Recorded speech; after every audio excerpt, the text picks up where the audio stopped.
Hi, it's Ashleigh from Sweet Dreams Bake Shop, and today I'm going to be talking about 6 cookie fails and how to fix them, so you can go from this to this.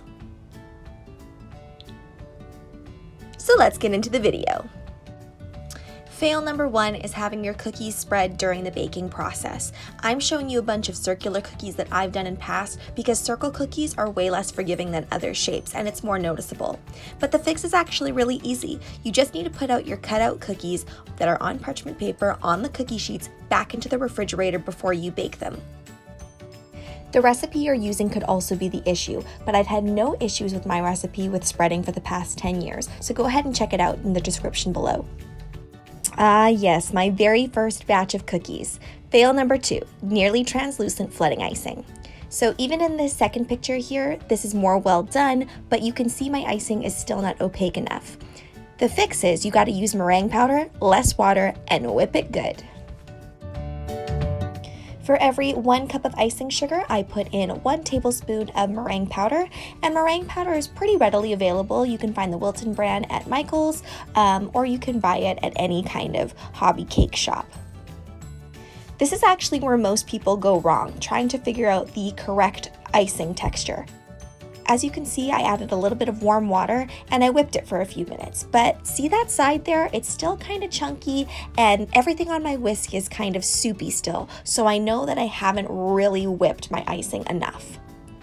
I whipped it for a couple more minutes and now you can see everything is really well combined and the icing is kind of hanging down like a little icicle. That's how I know that it's the proper consistency to pipe lines. This also tells me that if I add water to this and I continue to whip it, it's going to stay that nice opaque white color that I'm looking for. Nothing see-through here, and I did run into that see-through problem a lot because I didn't use meringue powder. You're probably wondering why these Starbucks cookies made the cut for my fail number 3 using the wrong consistency to flood, but they're kind of chunky in the middle of the design. The fix for this is a lot easier said than done. Look for proper flood consistency. When I first started making cookies, this was definitely the hardest thing for me to get. Even after I'd kind of nailed piping, getting the flooding consistency really tripped me up. What I do is I take piping consistency and I add a very small amount of water at a time. Some people have even said that they use spray bottles to disperse the water, which I think is a fantastic idea. What I'm doing here is I'm making sure that the icing can grab onto the spoon still and stay there for a little while, but when I shake it, it should go smooth. That's how you know that you've got the proper flooding icing.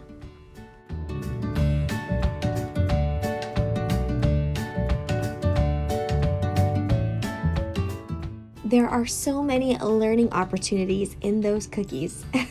As you can see, I tried to do the wet on wet technique for those little cupcakes, and that brings me to the next fail. Fail number 4, wet on wet technique gone wrong. The fix is actually pretty simple. All you need to do is have piping bags and correct icing consistency.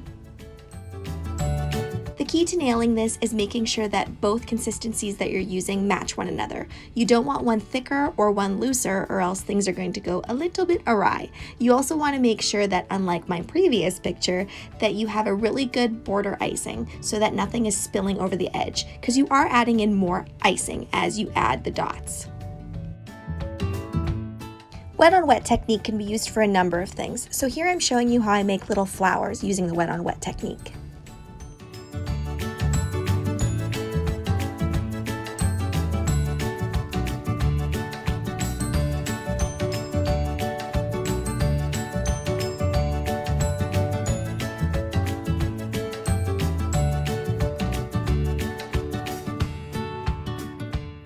Fail number 5 is not so great color piping choices, and to each their own, but seriously, why did I think white beaks were a good idea? The fix is pretty simple. Don't cut corners like I used to. All the times that I haven't been really happy with a cookie that I've done is because I'm probably trying to cut corners by not using so many piping bags and not having to refill things.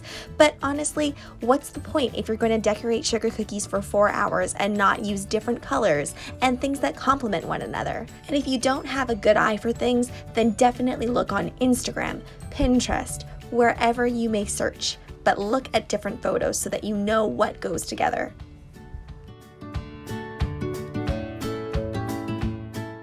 Ah yes, the classic mushed in sprinkle look. And that brings me to fail number 6, sprinkles and the wrong icing consistency. The fix is to use the right sprinkles with the right consistency of icing. I cannot tell you how many times I watched YouTube videos to try to figure out how to sugar my cookies. I mean, this was 10 years ago, so there was a lot less videos around. Anyway, I digress. It was never clear what type of icing consistency they used, so I used my flooding icing here, the type that could go nice and flat on the spoon but stick to it.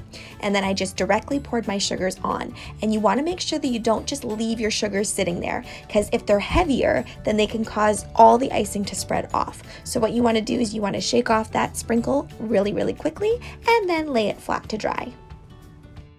I'm showing you a different type of sprinkle that you could also use, and this is really nice if you want to make sprinkles the focal point of your cookie. And there you have it, 6 sugar cookie decorating fails and the way to fix them. Don't worry if you don't nail all of these fixes right away. Like I said, getting that right icing consistency is part of the whole issue with a lot of these fails. Once you nail that, you're going to end up with beautiful sugar cookies every single time. Don't forget to like, share, and subscribe if you want to be part of the Sweetie Fam. Right now I'm uploading daily at 6 o'clock p.m. Pacific Standard Time. Bye!